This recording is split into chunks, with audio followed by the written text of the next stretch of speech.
है, जिन्होंने बात की है डंडों की बात, वो शायद उनको वही जमाना याद आ रहा है, और वो डंडे जो वो निकालेंगे उन्हीं के सरों पर बरसेंगे।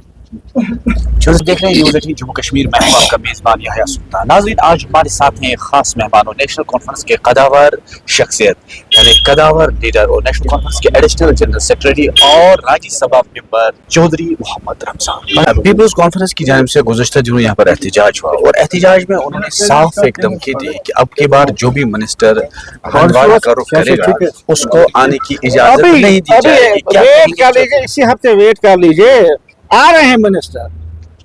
हमारा के लोगों को हम ऐसे ही मतलब तामीर तरक्की से महरूम रखेंगे? खुद तो करते नहीं कुछ, पौने 2 साल हो गए।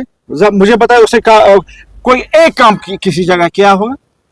आते हैं अपने इन दोस्तों के साथ मिलते रहते हैं तो चले जाते हैं, कोई डेवलपमेंट का काम उसने नहीं किया।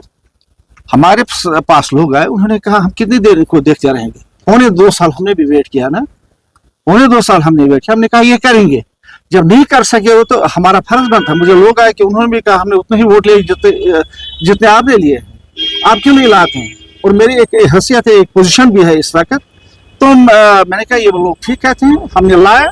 और तामीर तरक्की के काम के बारे में उन्होंने बाज़ हिदायत अफसरों को, डेवलपमेंट के बारे में, सड़कें बनाने के बारे में, किले फील्ड बनाने के बारे में, या और चीजें करने के, और मजीद लोग आ रहे हैं इंशाल्लाह ताला, और भी मिनिस्टर आएंगे इन्हीं दिनों में। कोई किसी का ताकत है वो किसी को कहा यहाँ मत का, ये किसी पट्टे पर खरीद नहीं है ये जगह, किसी के बाप की जागीर नहीं है। यानी कि नेशनल कॉन्फ्रेंस धमकियों से डरती नहीं। हमने गिरदर बख्शियां देखी है बहुत सारे टाइम, हमने देखा है कौन वो लोग, है कौन? माइग्रेंटों की जमात है ये पीपल्स कॉन्फ्रेंस हंदवाड़ा में, खुद भी माइग्रेंट है।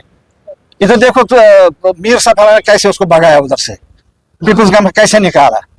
इधर 4000 कुपवारा कॉन्स्टिट्यूंसी में खुद सजाद होने ले गए। कहाँ पर है ये?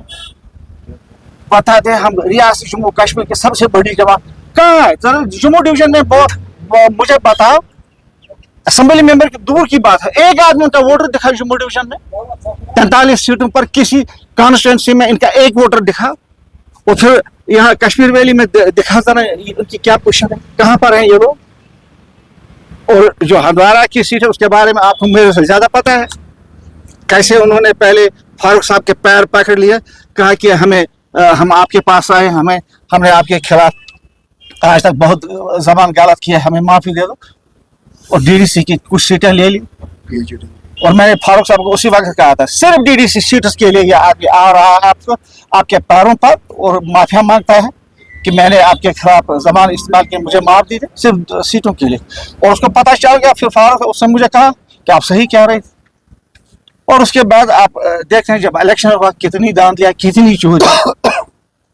कोड ऑफ कंडक्ट नाफिज होने के बाद एसपी को पोस्ट किया गया यहाँ पर, वही एसपी जो वहां पर डीएसपी था उसके टाइम, जिसने रिकॉर्ड तोड़ किए हैं धांधलियों के। वहां पर जब वोटिंग हो रही थी उसने वो बैलेट बॉक्स ही अपने पास रखा, और हर एक पुलिस वाले को जो 1100-1200 वोट थे उनको खुद डाला उधर।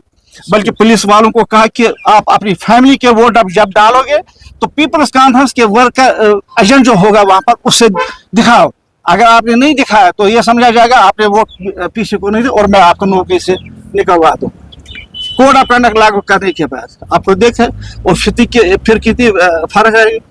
और जब काउंटिंग के बाद हमने ये डब्बे रखे उधर स्ट्रांग रूम में, क्यों वहां पर सीसीटीवी भी बंद, क्यों वहां उसी एरिया में बिजली भी बंद, फिर कैसे बॉक्से भी तोड़े गए। मैंने उस वक्त कंप्लेंट की डीसी को, जो डिस्ट्रिक्ट इलेक्शन अथॉरिटी थी, जो रिटर्निंग अफसर था उनसे, और उन्होंने मुझे कहा कि ये हो गया, ऐसा हो गया, बिजली हो गया, ये क्या नाम है, ये सीसीटीवी बंद हो गया, हम आपको इसकी फुटेज दे देंगे। आज पौने 2 साल हो, फुटेज कहीं नहीं है। चलो इलेक्शन का रिजल्ट तो होगा तो फुटेज तो दे दो ना, हम भी देखेंगे। क्या पता है, चोरी करके 70,000 लोगों ने इसके खिलाफ वोट डाले हमारे कॉन्स्टिट्यूंसी में। 29 लिए ना, ये कहां पर खड़ा है? उसने क्या 50% से ज्यादा वोट लिए हैं? जागीरदारी दिखाएगा। 70,000 वोट इसके खिलाफ पड़े और 29,000 से वोट लिए, मेरे भी उतने ही वोट थे। इतना होने के बावजूद ये किस मुंह से कहते हैं कि हम ये दिखाएंगे वो जमाना गया, 77 तो गया जब बाली वाली यहाँ पर होते थे वो SDM वो चोरी अब्दान दिया उस वक्त की। अब वो जमाना नहीं रहा। नेशनल कॉन्फ्रेंस की एक फौज है, हम ऐसे नहीं बैठने वाले। जिन्होंने बात की है डंडों की बात, वो शायद उनको वही जमाना याद आ रहा है, और वो डंडे जो वो निकालेंगे उन्हीं के सरों पर बरसेंगे।